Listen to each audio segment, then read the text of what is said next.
वक्फ़ को या मुसलमानों को फ़ायदा पहुंचाने या वक्फ़ को बेटर बनाने की बात जो कही जा रही है उसके ख़िलाफ़ बिल्कुल वक्फ़ की जो बेसिक कॉन्सेप्ट है उसको ही ये बहुत नुकसान पहुंचाने वाला और गवर्नमेंट का अनड्यू इंटरवेंशन जो है उसमें दखलंदाजी को बढ़ाने वाला बिल है ये।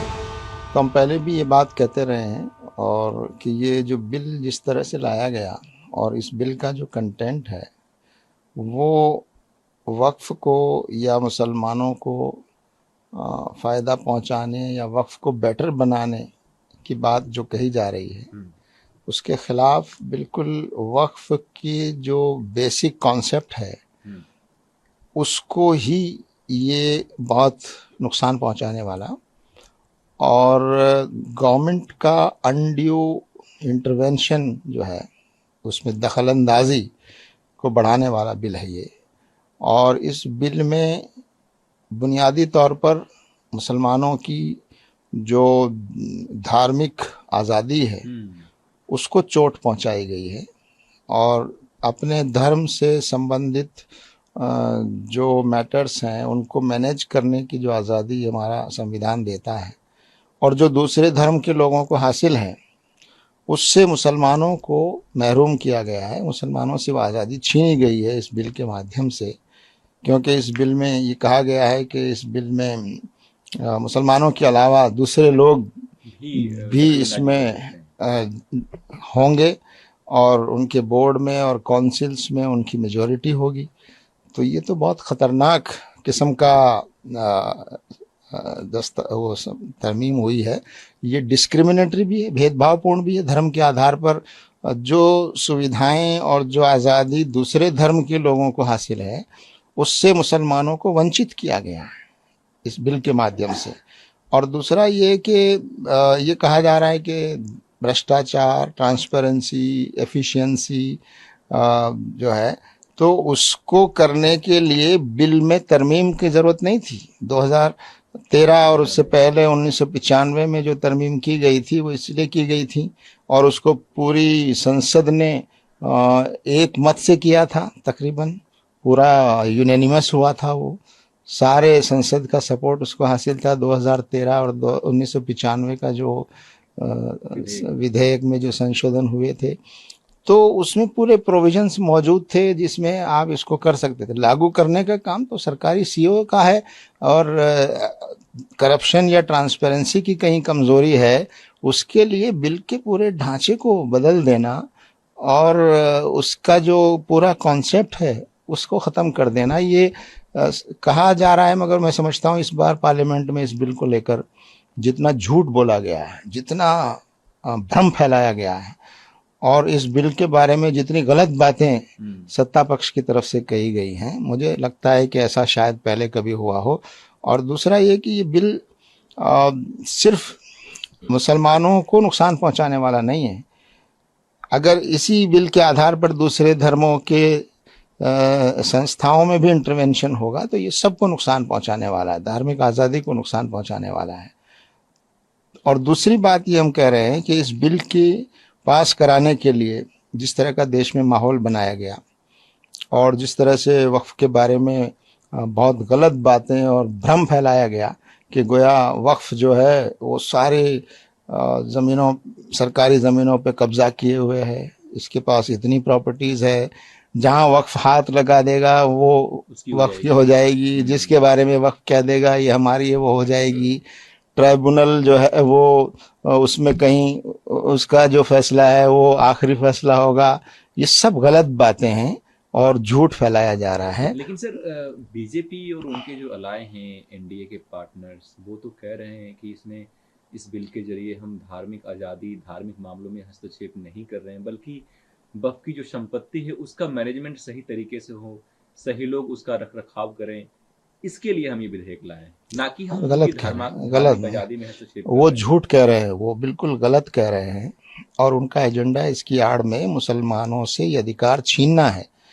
और आप कहते हैं कि इसमें मुसलमानों के अलावा दूसरे लोगों की मेजॉरिटी अगर वक्फ बोर्ड और काउंसिल्स में होगी तो ये बेटर मैनेज होगा। इसका मतलब यह है कि आप मुसलमानों का अपमान कर रहे हैं। आप मुसलमानों को एक तरह से अपमानित कर रहे हैं कि मुसलमान अपनी संस्थाएं मैनेज नहीं कर पाएंगे ठीक से, जबकि वो बोर्ड और काउंसिल सरकार बनाती है। हम्म, बोर्ड और काउंसिल में जो लोग होते हैं वो इलेक्टेड मेंबर्स हुआ करते थे पहले, अब वो मेंबर नॉमिनेटेड होंगे, सरकार द्वारा नॉमिनेटेड चयनित होंगे, चयनित होंगे। अब वो इलेक्टेड नहीं होंगे। तो ये आप डेमोक्रेसी की तरफ जा रहे हैं या डिक्टेटरशिप की तरफ जा रहे हैं? मतलब वहाँ पे डेमोक्रेसी के कंटेंशन, वहाँ पे विवाद होगा चीजों नहीं को नहीं, लेकर के। डेमोक्रेटिक था पहले हम्म, कि एमएलएज एमपीज और अलग अलग कोटे से लोग इलेक्ट होकर आते थे और वो सब मिलके बोर्ड बनता था। अब आप कह रहे हैं कि नहीं, वो उसमें जो सिलेक्शन होगा और नॉमिनेशन होगा और इतने गैर मुस्लिम होंगे और इतने उसमें जो मेंबर होंगे उनमें ये शर्त नहीं होगी कि वो मुसलमान हों कि ना हो। हम्म, तो ये सब करके आप पूरी तौर पर मुसलमानों को वक्फ के मामलात जो हैं, जो वो मैनेज कर रहे थे, ठीक है उसको बेहतर बनाने की आप कोशिश करते, मगर आप तो उसको ख़त्म कर रहे हैं, उस पर कब्जा कर रहे हैं, उनको अधिकारों से वंचित कर रहे हैं इस बिल के माध्यम से, और पूरे देश को भ्रमित कर रहे हैं और झूठ फैला रहे हैं कि हम बेहतर करने के लिए ला रहे हैं। अब जो तमाम जो विपक्षी पार्टियां थी, अब एक सर होड़ लगा है सुप्रीम कोर्ट में जाने का, चाहे वो कांग्रेस हो, बीजेपी की पार्टी हो।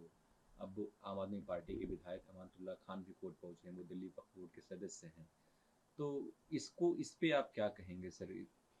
क्या कोर्ट से मिलेगा न्याय? आपको उम्मीद है, देखिए लगता है? ये देखिए, जब जब भी ऐसा हुआ है भारत के इतिहास में कि कोई कानून ऐसा बना है जिसके बारे में लोगों को ये महसूस हुआ कि ये संविधान के खिलाफ है, ये हमारी आज़ादी के खिलाफ है, ये हमारी फंडामेंटल राइट्स को चोट पहुंचाने वाला है, तो कोर्ट का दरवाज़ा खटखटाया गया है हमेशा।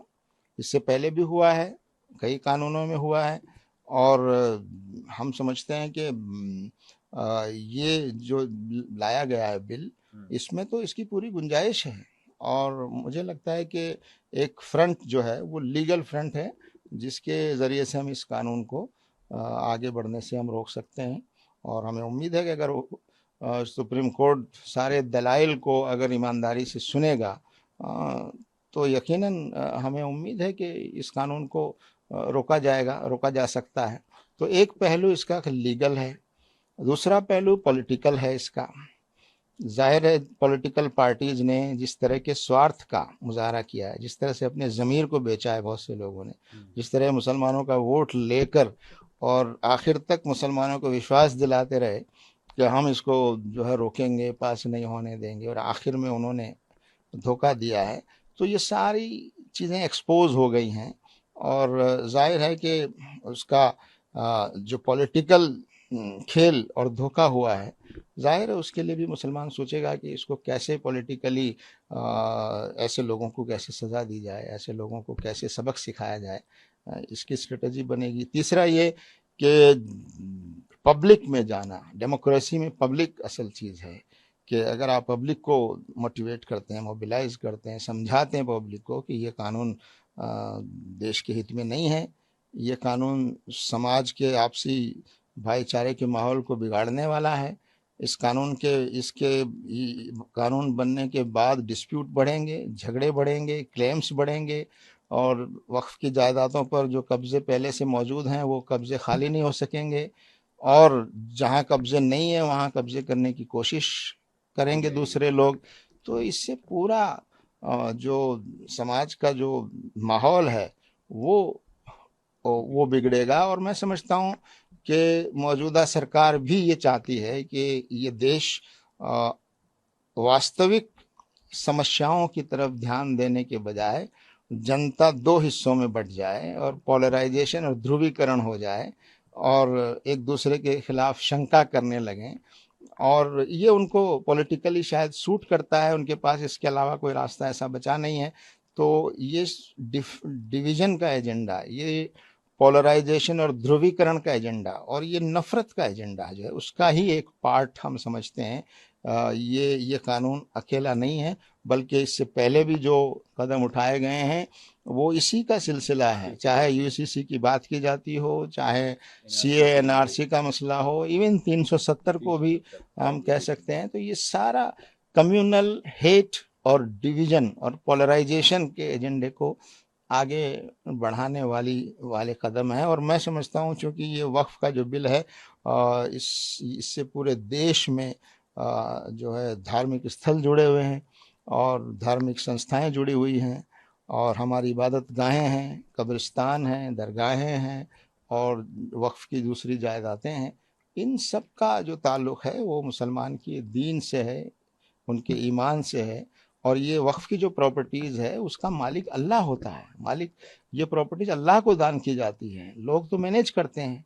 तो ये बहुत सेंसिटिव इशू है, बहुत ही संवेदनशील इशू है जिसको सरकार ने पार्लियामेंट में संख्या के बल पर लोगों को डरा धमका कर, लोगों को लालच देकर, लोगों को बहला फुसला कर नंबर हासिल करके इस बिल को पास कर लिया गया है। जबकि हम समझते हैं कि इतना इम्पॉर्टेंट बिल जिसके लिए जेपीसी बनाई गई, जिसके लिए इतनी बहस करने की कोशिश की गई, उस बिल को कोशिश की जानी चाहिए थी कि सर्वसम्मति से बिल लाया जाता, सबको कॉन्फिडेंस में लिया जाता, खुद मुसलमानों में विश्वास पैदा किया जाता, ऐसी चीज़ें लाई जाती जिससे मुसलमानों को भरोसा होता कि वाकई ये हमारे भरोसे का बिल है।